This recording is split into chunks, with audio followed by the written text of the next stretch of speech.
Bonjour et bienvenue dans cette conférence sur la renaturation des territoires.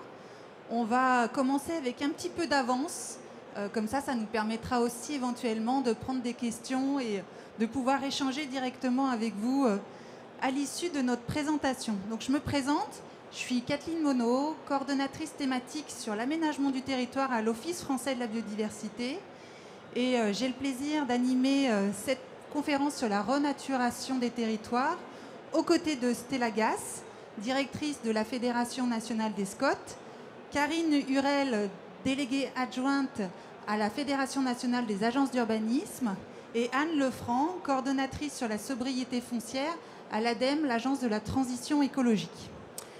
Alors, nous sommes ravis toutes les quatre, vous pouvez le voir, représentantes de la gente féminine, de partager avec vous cet après-midi nos travaux et nos réflexions sur la renaturation des sols, travaux et réflexions que nous avons conduits depuis bientôt près de 2 ans. Et c'est un thème qui s'invite de plus en plus dans les démarches de planification des territoires pour répondre aux enjeux d'adaptation, de résilience et d'habitabilité, mots que vous entendrez peut-être à plusieurs reprises cet après-midi, des territoires. Donc, quelle que soit finalement la définition qu'on retient du terme renaturation, on aura peut-être l'occasion d'y revenir pendant nos échanges. En fait, ce qu'il est important de constater, alors je vais dresser quelques pistes de réflexion, 3 éléments, et puis les intervenantes reviendront à l'occasion d'échanges et de questions-réponses. C'est finalement que la renaturation, aujourd'hui, c'est une composante à part entière des stratégies d'adaptation, mais aussi et surtout des stratégies de sobriété foncière qui marchent finalement sur 2 jambes. La première qui est celle de la limitation de l'artificialisation des sols, de la fabrique de la ville sur la ville, et la seconde qui est celle de la renaturation des territoires. Et puis, deuxième élément, c'est que comme toute action corrective, la renaturation, ça a un coût. Mais ça a aussi des bénéfices qui sont nombreux, des bénéfices écologiques. Alors vous vous doutez bien que ce sont les bénéfices qu'on va regarder plus près, nous, à l'Office français de la biodiversité. Mais il y a aussi des bénéfices sociaux en termes de bien-être et de ressourcement, des bénéfices économiques en termes d'attractivité des territoires. Et cette conférence sera l'occasion aussi de revenir sur ces éléments-là. Et puis, troisième élément, c'est que la renaturation, elle invite aujourd'hui à avoir une nouvelle représentation des sols et du vivant, mais du vivant dans ce qu'il y a de plus invisible, ce qui se cache sous nos pieds finalement. Et la directive cadre sur les sols qui a été adoptée il y a quelques semaines, peut-être ne l'avez-vous pas vu passer, mais sachez qu'une première directive sur les sols a été adoptée à l'échelle européenne qui appelle à mieux considérer les sols, notamment dans la fabrique urbaine. Donc je ne vais pas m'attarder plus longtemps dans ces quelques mots introductifs. Et puis je vais tout de suite poser une question à Stella pour savoir quelles sont finalement les motivations qui ont poussé la Fédération nationale des Scots à travailler sur cet enjeu de la renaturation des territoires. Et puis on va afficher à l'écran une petite publication qui a été faite par la Fédération et vous en avez quelques exemplaires que vous pouvez récupérer aussi ou la télécharger avec le QR code ici. Alors, on a travaillé avec les élus de la Fédération et les techniciens et un certain nombre de partenaires, une trentaine, sur la renaturation. Au démarrage, c'était pour s'interroger sur qu'est-ce qu'était la renaturation au titre du zéro artificialisation nette. Donc, on a commencé le sujet et en fait, on s'est rendu compte dans ces travaux qu'il ne fallait pas qu'on s'arrête à la partie renaturation sur les espèces artificialisées parce que la loi climat-résilience nous a montré que la France est artificialisée à hauteur de 10% au titre de l'aménagement et de l'urbanisme et que donc ça nous faisait regarder la renaturation sous un angle très petit que de regarder uniquement la renaturation au titre du ZAN. Donc on s'est dit, mais finalement, le sujet qu'on a à traiter, notamment si on le met en lien avec climat-résilience, il est beaucoup plus vaste et il va concerner l'ensemble des espaces non bâtis. Et donc, c'est 90% du territoire national. Et comment est-ce qu'avec ce travail sur une politique construite autour des espaces non bâtis, autour de la renaturation, on allait pouvoir approcher la question de la fonctionnalité des sols, la question hydrique, de reconquête écologique, de puits de carbone et de fonction agronomique des sols, l'adaptation au changement climatique. Merci beaucoup Stella. Karine, toi à la FNO, je suppose que vous partagez cette vision très globale, très transversale que vient de présenter Stella sur la question de la renaturation, qui ne se limite pas à un enjeu de reconquête de la biodiversité, mais qui touche bien d'autres défis territoriaux. Alors on partage totalement ce que vient de dire Stella. On le partage d'autant plus qu'on a aussi travaillé avec ces équipes et avec les territoires, les agences d'urbanisme sur ces travaux. Des travaux qui ont donné lieu à ces publications. Là, j'en ai une petite partie, une qui s'intéresse aux mots. C'était important et c'est important pour les agences d'urbanisme de réfléchir aux mots qu'on utilise, car les mots ont un sens, les mots ont un intérêt. Et si on ne parle pas du même mot avec le même sens, on ne se comprendra pas. Et un deuxième qui est plus dans l'opérationnalité. Et effectivement, les sujets de renaturation, ils sont systémiques. En réalité, c'est pas qu'un sujet, même s'il est extrêmement important de biodiversité, mais c'est un sujet d'infiltration de l'eau dans les sols. Si l'eau s'infiltre dans les sols et si les sols sont de bonne qualité, on aura une végétation qui sera de bonne qualité. Cette végétation va créer des îlots de fraîcheur qui vont avoir un intérêt pour la climatisation de la ville. Ils vont avoir aussi un intérêt pour la qualité de vie. On le sait et on le vit tous en réalité, on l'éprouve chacun dans notre quotidien, que voir des arbres, de la végétation, de la biodiversité, ça a un impact sur notre sentiment, notre bien-être, et ça a des impacts beaucoup plus profonds sur la santé des humains. Ça a aussi évidemment des impacts sur la santé des vivants non humains. Et tout ça fonctionne ensemble, et ce n'est pas un seul sujet, c'est bien un sujet systémique. Et enfin, ça se joue à différentes échelles. Ça va se jouer sur le sol, sur une parcelle, sur un quartier, la ville, et après plus largement sur des trames vertes et bleues, sur des corridors écologiques. Enfin, on a intérêt à vraiment travailler sur une logique d'ensemble. Alors je me tourne vers Anne. L'ADEME a mené pendant 3 ans une expérimentation sur la mise en œuvre de l'objectif zéro artificialisation nette. Et bien évidemment, dans ce cadre-là, il y a des territoires qui se sont penchés sur la question de la renaturation. Qu'est-ce que vous en avez retiré, les territoires lauréats et l'ADEME, de cette expérimentation ? Déjà, le ZAN a rebousculé en fait nos modèles d'aménagement, et effectivement, avec cette expérimentation, on a voulu accompagner les territoires sur les questions assez essentielles pour répondre à cet objectif de ZAN, comment ça allait se traduire d'un point de vue territorial. Et effectivement, la renaturation, un des piliers du ZAN, a très vite été mis sur la table. Comment faire de la renaturation ? Mais très vite, on s'est aperçu que ce n'était pas forcément la bonne question à poser, comment faire la renaturation. Plutôt se poser la question de savoir pourquoi on va renaturer les territoires, et dans la deuxième question, où renaturer. Et ça, c'est des questions qui se posent évidemment à l'échelle de la planification. Quand on révise un document d'urbanisme, on se pose ces questions-là parce que justement la renaturation, c'est un des leviers qui permet de s'inscrire dans une démarche beaucoup plus globale, beaucoup plus intégrée, d'adaptation au changement climatique, de biodiversité, on vient de le dire, finalement, le support de tout ça, on a très vite vu que la première brique, c'était de voir comment on pouvait préserver nos sols, voire restaurer nos sols, parce que le sol, c'est aussi une des briques essentielles, voilà, dans le cadre de la renaturation. Nous, on l'a vu comme ça, en fait, c'était vraiment, et dans l'optique du ZAN, c'était vraiment un support essentiel à préserver et voire à restaurer quand c'était possible, dans une optique beaucoup plus large. Alors effectivement, on avait 22 territoires répartis sur l'ensemble de la France. Vous pouvez les voir sur la carte. Et on a agi à plusieurs niveaux. Et certains territoires se sont saisis de cette question, notamment en passant par un diagnostic un peu plus approfondi sur la question du sol, en faisant des cartographies, des atlas de sol, et qu'ils ont combiné aussi à une observation du territoire un peu plus fine, avec le foncier, qu'ils ont croisé avec le foncier, pour pouvoir aller voir s'il y avait des zones des zones à renaturer, ou prioritaires en tout cas sur la renaturation, parce que ça répondait à un enjeu du territoire, qui pouvait être très divers, adaptation au changement climatique, risque d'inondation à diminuer, vulnérabilité à contrer. Voilà, donc tout ça, c'était des choses qu'on a pu accompagner, mais vraiment dans une démarche très amont par rapport à la révision des documents d'urbanisme.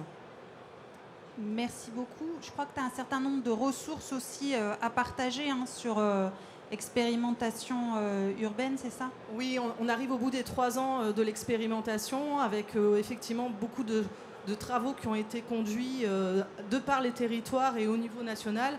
Et on essaye de valoriser au mieux ce qui a été fait. On a une boîte notamment à outils dédiée qui a été co-construite avec les territoires. Ils nous ont vite, les territoires qui étaient dans l'expérimentation nous ont vite demandé des outils très, très simples, mais en même temps très importants, de faire de la pédagogie autour des sols, notamment, ou à faire de la concertation sur ces sujets-là, et aussi des outils plus techniques sur l'aide, notamment au diagnostic. Quelles méthodes on pouvait mettre en place pour les accompagner, notamment la méthode... Nous, on a porté la méthode MUSE, notamment, pour cartographier la multifonctionnalité des sols à l'échelle des SCOT et des PLUI. Et donc voilà, donc on a vraiment porté des méthodes, des outils. Elles se retrouvent toutes sur la plateforme expérimentation urbaine. Vous pouvez les voir, et notamment aussi des fiches, etc. Donc l'idée, c'était pas seulement de travailler en chambre avec les territoires, mais aussi d'essaimer les bonnes pratiques le plus largement possible, et qu'on puisse toucher d'autres territoires. Et comme on parle d'essaimage et de massification, je vais vous poser à toutes les trois la même question et me citer, puisque le temps nous est compté. Vous savez, on a 30 minutes et donc on va essayer d'avancer progressivement, collectivement. Un levier qui pour vous est indispensable pour... j'allais dire consolider, mais aussi amplifier ces démarches de renaturation dans les territoires. Je vais peut-être commencer par Karine, pour changer un petit peu. Sachant que du côté des agences d'urbain, vous avez des outils d'accompagnement des collectivités en termes d'observation qui peuvent être très utiles pour aider au déploiement. Tu nous connais bien. Effectivement, dans les agences d'urbanisme, et peut-être qu'un des leviers... Je vais en citer deux, mais en réalité, ils sont liés. Je pense qu'un des objectifs qu'il faut pousser pour pouvoir accompagner la renaturation, c'est la connaissance. Alors, la connaissance, c'est quoi? C'est savoir quelle est la qualité de notre sol. Certes, si on enlève un enrobé, où est-ce qu'on peut l'enlever? Qu'est-ce qu'il va y avoir en dessous? Où sont les réseaux? Est-ce que j'ai l'autorisation de le faire dans le cadre de mon PLUI? Est-ce que ça va avoir un intérêt? Donc tous ces objets de connaissances qui sont liés à des observatoires ou à des documents de planification, ils sont extrêmement importants. Dans la renaturation, on va avoir aussi des besoins de connaître la végétation.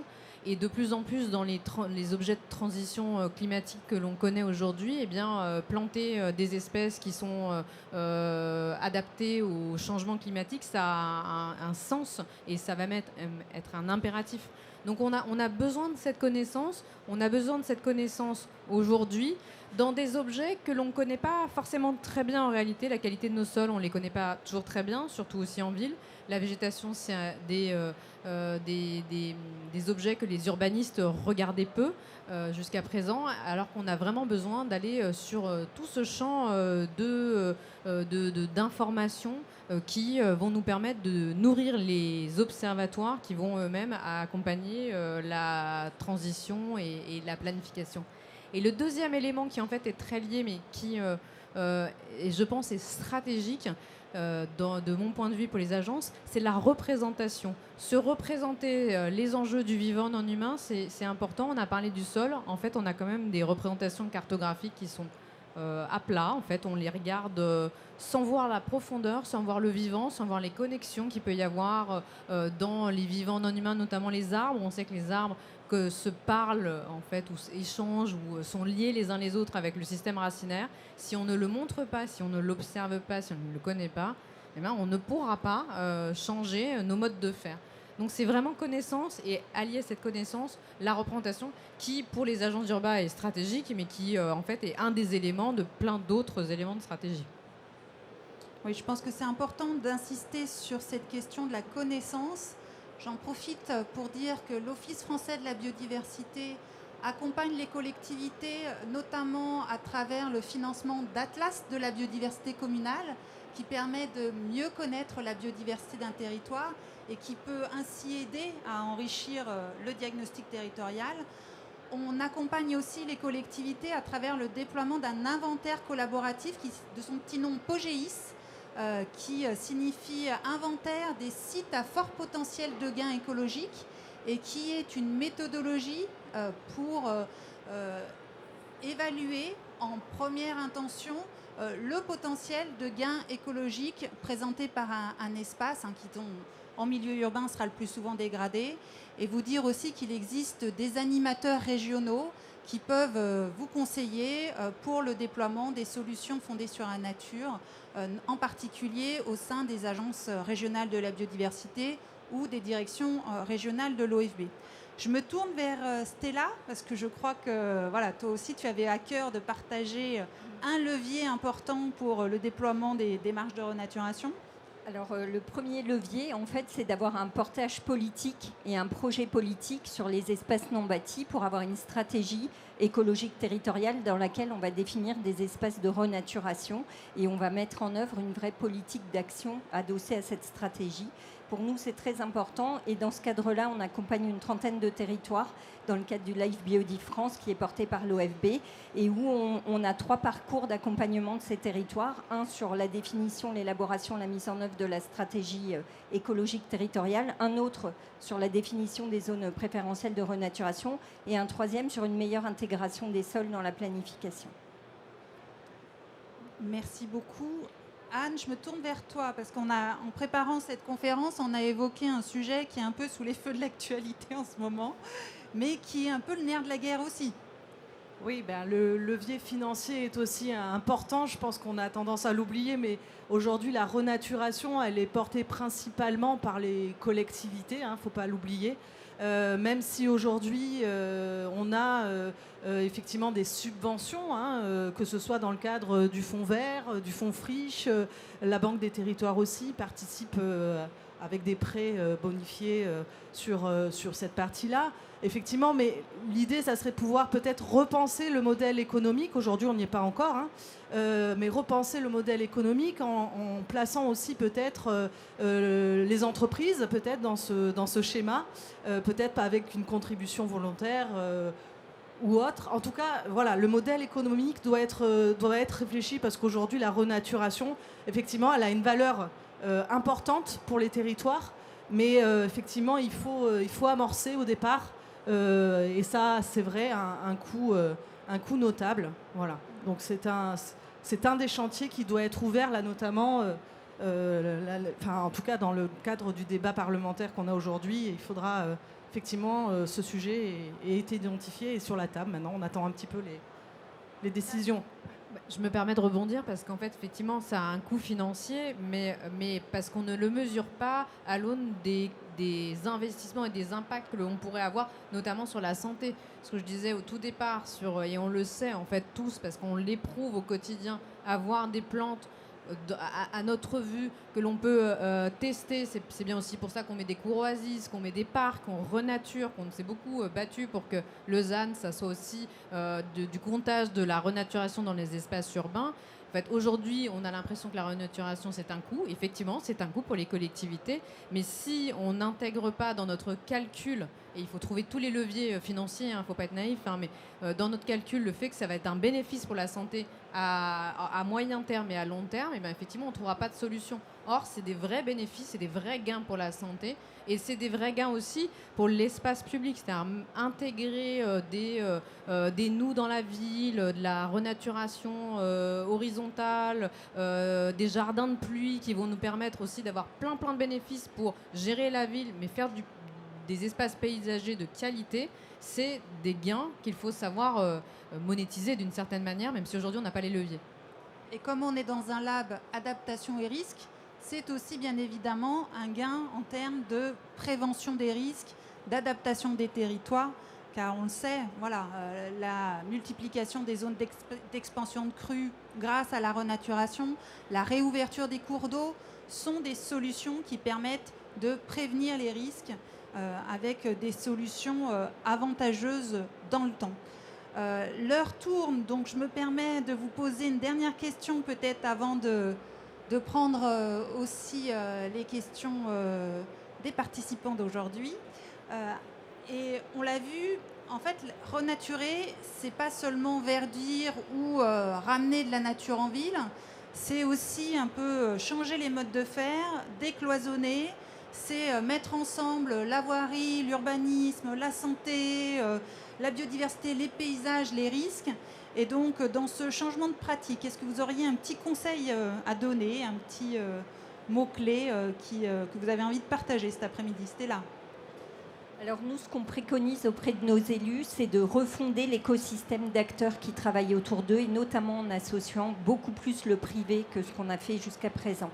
Ça vaut pour tous les sujets, d'abord parce qu'ils ont une responsabilité sociale et environnementale et qu'ils ont un bénéfice aussi sur les questions d'eau, de rafraîchissement, de cadre de vie, d'attractivité pour les salariés. Donc il y a vraiment des sujets communs. Et par ailleurs, il y a de plus en plus d'entreprises aujourd'hui qui réfléchissent à leur impact écologique en dehors de éviter, réduire, compenser, et qui ont envie de participer à un projet territorial en finançant des actions. Et il nous semble que si les élus font l'effort de montrer leur stratégie écologique territoriale, montrent les bénéfices, et que les acteurs économiques se mettent autour de la table pour cofinancer une partie et pour participer à des actions de mise en œuvre, et ben ce serait formidable. Et donc nous, c'est ce qu'on préconise. Ça vaut pour les acteurs économiques, industriels, commerciaux, mais aussi pour les agriculteurs, tout type d'acteurs du territoire. Merci beaucoup. Karine, ton petit conseil? Alors, un conseil, je ne sais pas, mais un mot-clé et puis une invitation à coopérer. Ça rejoint ce que dit Stella, mais la coopération, elle se fait effectivement dans les corps de métier, dans des métiers qui sont différents. On a besoin d'anthropologues, on a besoin de géographes, on a besoin d'urbanisme, on a besoin d'hydrologues, on a besoin de métiers qui se parlent. Et c'est long en fait de se parler parce qu'on n'y met pas tous les mêmes mots sur les mêmes choses, qu'on n'a pas les mêmes métiers, qu'on ne regarde pas la même chose de la même manière avec les mêmes enjeux. Et mêmes enjeux de pouvoir aussi sur les territoires, et on a besoin de coopération. Et en fait, la coopération, c'est pas juste une injonction, allez, on va se parler. En fait, ça s'organise, c'est une manière de faire. Et dans nos débats aujourd'hui qui vont commencer à s'ouvrir sur effectivement les enjeux financiers, mais aussi les enjeux d'aménagement du territoire ou les enjeux de décentralisation, je pense qu'il y a un vrai enjeu sur lequel qu'on passe un peu sous silence, alors qu'en fait il est stratégique, c'est la coopération entre les acteurs, et donc organiser un dialogue, le pareil, le valoriser aussi, en fait, organiser des scènes de dialogue. Alors les agences d'urbanisme sont des lieux de coopération, de dialogue, avec des territoires qui se retrouvent, non partisans, qui vont échanger, mais il y en a plein d'autres qu'il faut valoriser, parce que ce qui se passe à un endroit n'est pas indépendant de ce qui se passe ailleurs, et on a besoin de coopération, et pas de concurrence absolue sur ces sujets-là. Anne? Alors, je rejoins tout à fait ce qui a été dit. Cette coopération territoriale, on l'a un peu testée dans l'expérimentation ZAN. C'est vrai qu'au début, on avait des territoires extrêmement inquiets de l'arrivée de cette loi climat et résilience, de savoir comment ils allaient faire, comment ils allaient prendre le sujet.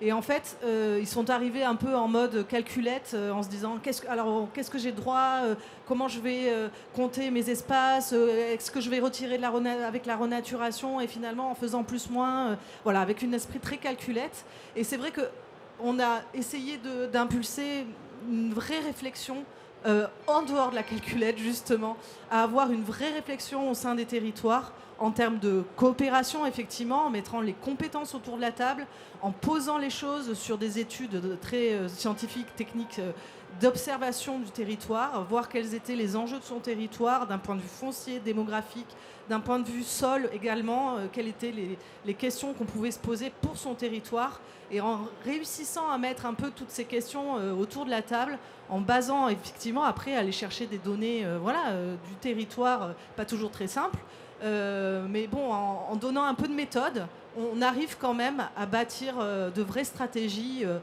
pour l'avenir de ces territoires. Et je trouve que c'est vraiment très réconfortant de voir que ça marche plutôt bien quand on met les moyens d'y arriver, quoi. Merci beaucoup. Donc, on arrive à la fin de cette petite présentation, mais aussi pour laisser la place à d'éventuelles questions. Moi, je tenais quand même à souligner en conclusion que vous voyez, on est 4 structures différentes qui travaillons ensemble à la rencontre notamment du monde de l'urbanisme et de la biodiversité, et qu'on vraiment, grâce à cette coopération, on a réussi à nouer des alliances particulièrement productives sur cette question de la renaturation des sols. Et donc, on espère vivement pouvoir faire percoler tout ça dans les territoires. Et place à vos questions. Et si on arrive à vous entendre, mais je ferai passer un petit micro si vous en avez, sachant que la demoiselle nous propose aussi son aide.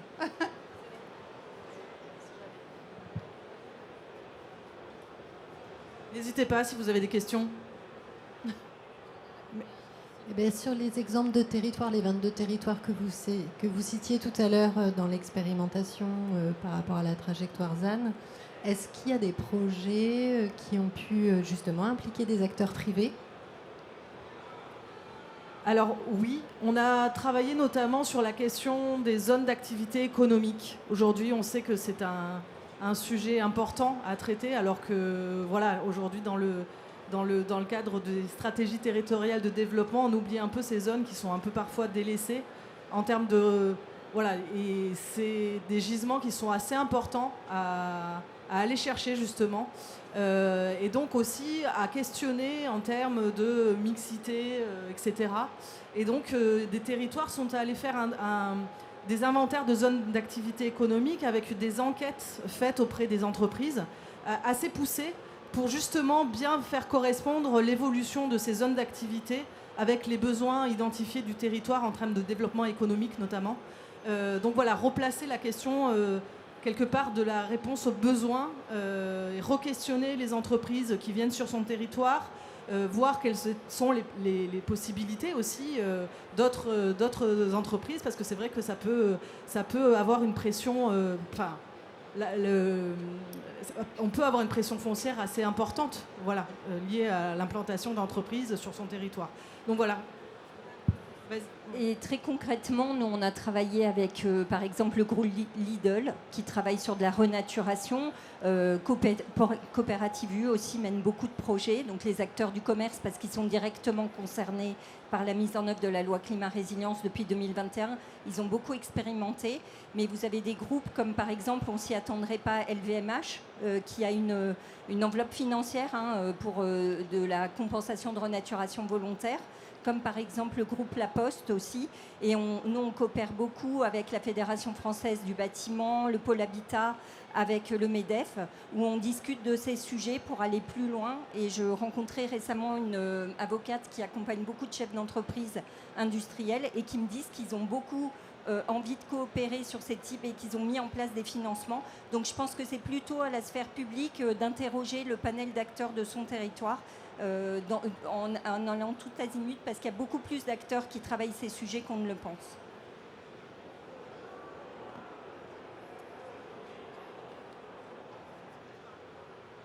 Est-ce que vous avez d'autres questions à nous poser? N'hésitez pas, hein. Allez-y. Si, allez-y. Merci beaucoup. J'y passe s'il n'y a personne d'autre qui pose une question. J'ai beaucoup travaillé, je ne travaille plus en urbanisme, mais j'ai beaucoup travaillé avec un outil de l'ADEME, l'approche environnementale de l'urbanisme. Est-ce que ça existe encore ou est-ce que c'est un outil qui existe encore? Parce qu'il était peut-être trop complexe, parce qu'il abordait tout, les risques. Mais en fait, c'est un peu l'approche environnementale de l'urbanisme pour une prise en compte en amont des documents SCOT plus. Est-ce que ça existe encore? C'est une question de... Pas de boomer, mais parce que je ne suis pas encore super vieux. Mais moi, je suis arrivée au service aménagement des villes et des territoires et c'était vrai que c'était l'approche environnementale de l'urbanisme, l'AEU. Effectivement, c'est notre héritage. C'était un travail énorme qui avait été fait et aujourd'hui, il inspire encore et il est toujours actuel.